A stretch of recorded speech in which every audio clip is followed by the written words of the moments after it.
The only difference between you right now, most likely earning 3, 5, 7, 10 grand a month right now, which is totally acceptable, versus the successful entrepreneurs that you're looking at on social media who are making multi-6, 7, multi-7 figures in their 20s and 30s. The only difference, guys, is essentially your thoughts. And you can learn the skill to improve your thoughts. Everything originates from thoughts. Thoughts effectively in your conscious mind embed and create the subconscious mind, which is your paradigm, and your paradigm then dictates what actions you take or don't take, and that's what will dictate your future and your level of success. So today I'm simply just going to run you through 5 success mindset traits that all successful entrepreneurs have and how they see the world, so you can adopt them, plug them into your mind, and take off in your own entrepreneurial journey. The first point is you must treat life like a game, and you must compete at the game. You have to remember, if you wake up right now and you just act like an absolute accident and you just fall out of bed with no structure, you turn up to work, you are always going to lose to guys who intentionally wake up with a strategy, with a definitive goal and a plan to compete at the highest level. It's like saying, oh, it's all right for Michael Phelps. It's all right for him. He's a good swimmer.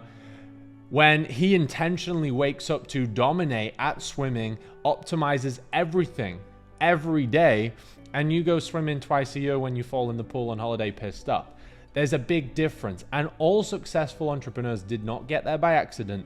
They woke up with an intention every single day to compete and get closer to the goal. So the first thing you must do is treat it like a competitive game and wake up with an intention every day. I would start my day grabbing a pen, grabbing some paper, and writing down one question. What is the main outcome I want to happen today?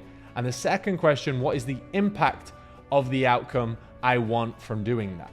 If you do this, it's a much better question than asking yourself, what am I doing today? Because tasks don't move you forward, essentially. What you need to do is have a definitive outcome that if you get 1% closer to by the end of the day, and you do that 365 days a year, you're going to be a lot closer to that North Star goal and the future life and business you want to create. The second point is mastering your environment and lifestyle design.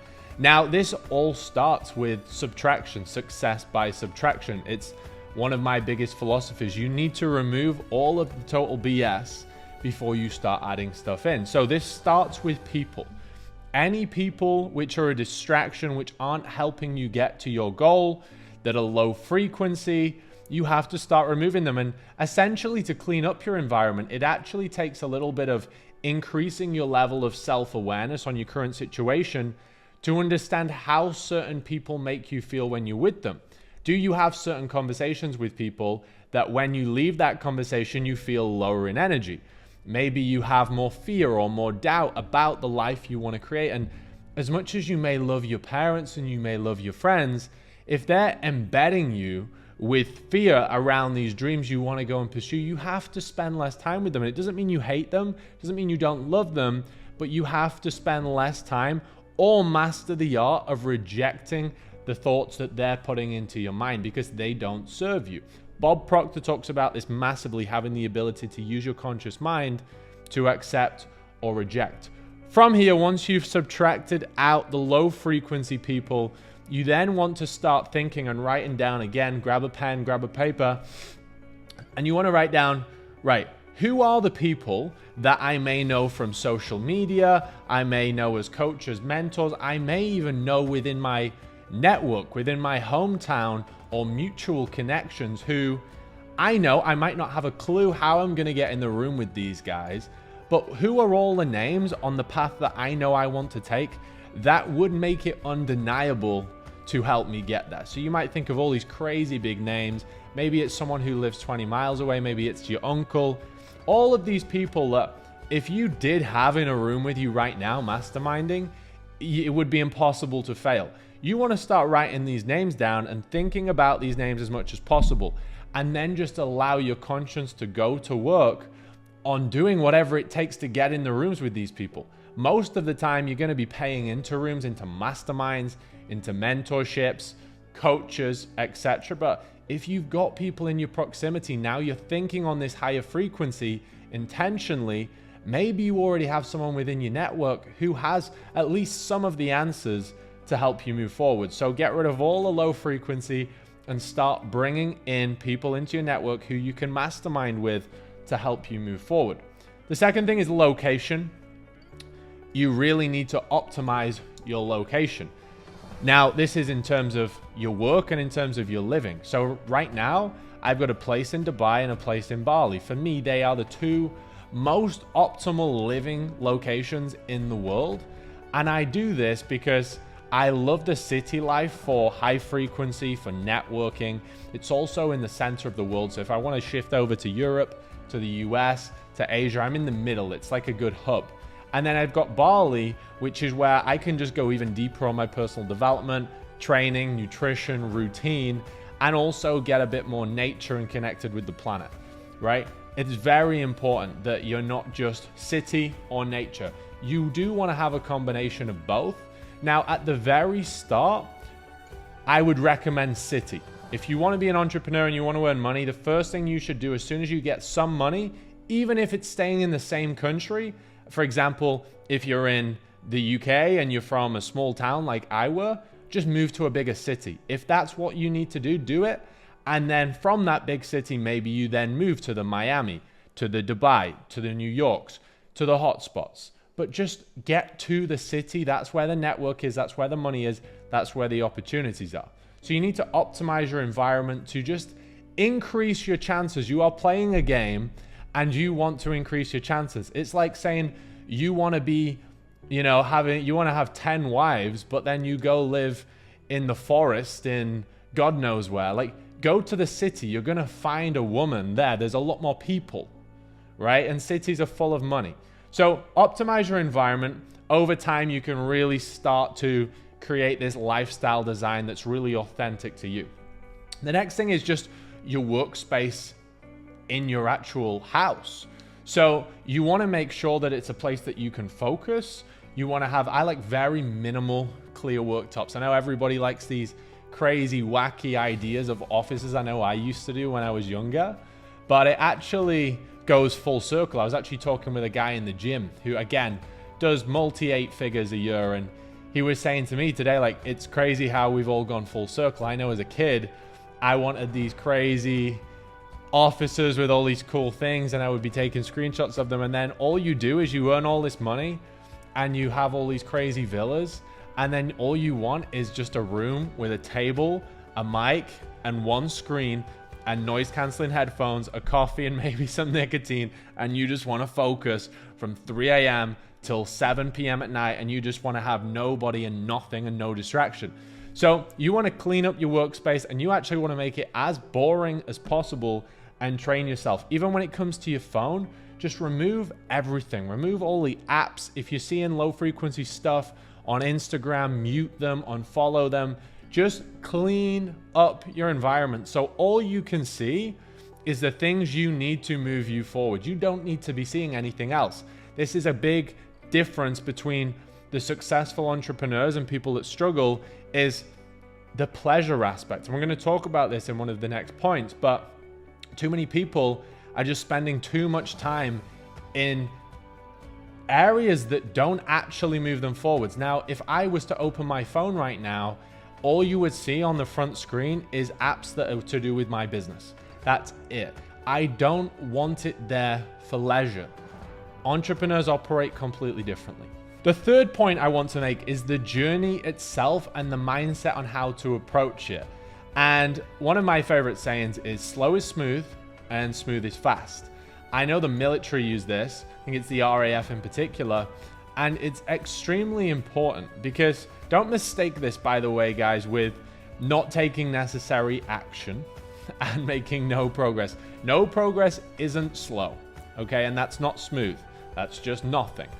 But you want to attack every day like it's your last day and be seriously disciplined, but just understand these crazy big results. As much as people frame on social media that it happened overnight and it may look like it was overnight, It won't. Nobody became hyper successful and built sustainable, cash flowing businesses that are sustainable in 2 days. You know, that just never happened. Okay, guys, so you have to play the long game, and the long game is the short game. And guys, think about this in a few ways. Your chick would much rather you be slow and smooth for 30 minutes than just give it everything you've got and be done in 2 minutes every night, right? It's no different with business. And the problem is, if you approach it like it's all just going to be done and there is a vehicle somewhere that can just get you hyper rich in 2 days, all you're going to do, and I see it all the time, is you're going to go into an industry, you're going to go all out, you're going to be hyper motivated.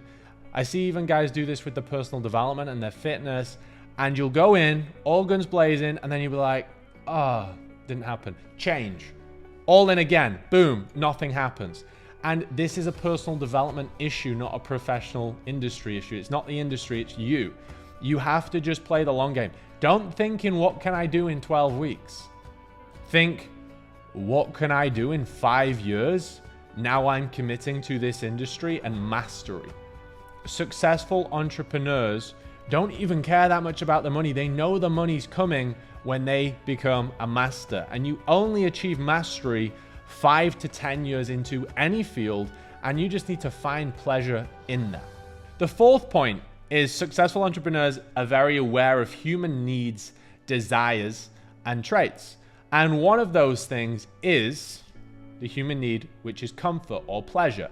Now, it is a need and everybody wants that, but people go to different things. So unsuccessful people usually go to vices. If it's comfort they need and they are feeling like they need comfort, they will go to vices. They will go to processed foods, alcohol, drugs, one-night stands, porn, all of this stuff to get that bit of pleasure that their body does need at that moment. Now, the successful people, it looks like they're built different. I say that to them all the time. I'm like, I'm built different. I'm like a psychopath with work. I love the work, but that's the exact thing you need to learn, and it will build over time like a muscle. You do find pleasure and you do get comfort, but you take it from different things. You don't take it from the vices. Successful entrepreneurs may find pleasure in once a week, a really nice fine dining steak in a restaurant. As opposed to just going blasting Mackies every day, they'll go quality. Maybe they will go do the cardio that other people hate, and they're smashing it out, building their mindset on the assault bike, and they're going so hard, they find it pleasurable and comforting knowing that other people will never beat them and outwork them. I know I'm one of those guys. I will train so hard in the gym. I'll do my cardio at the craziest intensity. I'll wake up early. I'll work every single hour I need to work. And I just know other people won't match that. Or not many, only very few. And I take my pleasure and comfort out of knowing that like it's a rare breed and not many people will do that. And that is comforting. So it's like everyone needs comfort, but where do you take it from? And you've got to learn to take it from different places and satisfy your needs elsewhere in a productive vehicle. And the fifth point is you need to build extremely high standards for you, for everybody around you, and for your environment. So this means the ability to say no to people when they're trying to pull you in and out. You need your routine, and this is how you operate. And another way to look at this is your thermostat. If you've got a house and it's set at 22 degrees centigrade and you start going up to 27 and your goal is 50, but you're set at 22, you're going to go up and you're going to pull back down. So you're going to start losing the body fat. You're going to start making some money, and now you've made 15 grand in a month. Whoa, 20 grand, 50 grand. And because your thermostat's still set here, your low standards, you start getting the small wins, which are nowhere near the big win, and you start thinking you've won before you've won. And what you do is you retract back to where the thermostat was set, and you bring back in the vices, and you retreat. The successful entrepreneurs know that it's the long game, and they need the bar very high. So they only ever will go and do the partying or whatever. And people say this all the time, oh yeah, but they go to parties and I see them on the yachts. But they got the cars, they do whatever, but they've earned them. How I operate is I set definitive goals, and I will only allow myself to do something on the basis that I hit a goal in a certain time frame. So if I get to this point, I get to do X, Y, Z. If I don't, I don't. Don't celebrate and don't think you've won before you've won. Another thing with this though, guys, is just your ability to stay in routine. That also ties into standards. So if you are going to the gym at 8 a.m. and then you go and you do a work block and you've got 4 hours on your highest leverage piece of work, which is the most leverageable and going to give you the most growth, it's about not allowing anybody to distract you at all. If you've got a partner, if you've got a girlfriend, it doesn't matter. That's your work, and you have to protect it with a bulletproof dome around you so nobody can get in the way of it. Also, when people are talking to you and having conversations with you, I will call people out. If people start saying negative things or fear-minded things, I'll be like, whoa, my standards are here. We don't operate like that. So make sure you come in with extreme high standards. And what that also means is you're going to have to drop societal norms, and you are going to have to get very used to operating and being seen as very different to everybody else. But that's also another way that if you master it, you can actually find pleasure, which we were talking about in the point before.